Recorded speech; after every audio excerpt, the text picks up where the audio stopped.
Mates, which is an Amazon KDP. I got very stuck writing it, so I'm going to read it and change it a little bit while I'm reading it to remind myself what I've actually written. Chapter 3, The Gang. He was still hungry, no matter what time zone he was in. Sorry, hang on. Oh God. Do you want to meet my friends? Do you want to meet my friends? Said the rabbit. That would be great, said Billy, feeling a little shiver of sadness that he didn't have any real friends of his own. Don't worry, said the rabbit, sensing his sadness. I'm sure they'll quickly become your friends too. The rabbit put his finger in his mouth and he gave out a sharp whistle. Instantly a tree swayed and out popped a pinkish, slightly veined, hairy pig. Billy was amazed, but he was even more amazed when it began to speak. What brings you here? Said the pig in perfect English. Billy was dumbfounded, and he struggled to find something to say. He never heard or expected to hear a pig that could talk.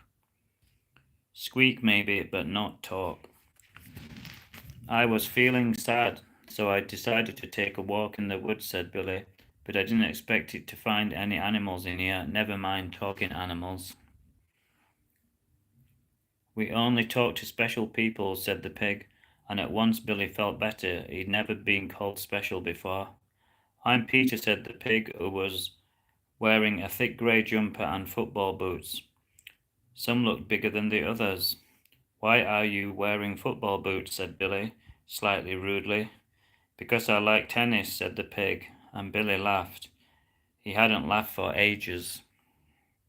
I never knew pigs could talk, said Billy. All animals can speak, said Peter the pig, but we usually only talk to other animals, never people. People can't be trusted, he said. Most of them are bad apples, he said, but even now, something, and then you get a lovely ripe one, he said, looking at Billy with a sweet smile.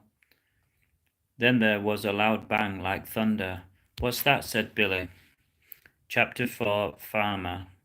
It was the farmer, Keith, with his big, heavy gun. He didn't look happy at all. He was aiming at all directions as if he couldn't wait to shoot something. The rabbits rushed up to the undergrowth. Quick, said Peter, the pig. Jump on, and Billy had no choice but to jump onto the pig's back. And away they went through the undergrowth and deeper into the woods. It was quite exciting because Billy had never been so far into the woods. They could still hear the farmer shooting and shouting, but he grew fainter and fainter. Then they heard a loud boom. He shot at... Oh no. He shot at something, but probably missed, said Peter the pig. Don't worry, he said, Billy, but Billy realized that he'd hardly worried at all since he'd stepped into the woods. His mum always said he was a worrywart. They came to a stop, and then Billy got off. What about my mum? He said. She'll be worrying where I am, he said, as he saw the darkening sky. Don't worry, said Peter. Time stands still here, he said. That sounds like a nonsense to Billy, but he was too tired and polite to argue. I'm hungry, Billy said. It was way past his tea time. Ouch, he said, as something bumped his poor head. It was an apple. The tree must have heard you, said Peter the pig. They don't miss a thing here, he said, snorting with laughter. Trees can't hear, said Billy. That's ridiculous. No, it's not, said the offended tree above him. Billy was astounded and a little worried. He didn't want to annoy the large apple tree and be buried in apples.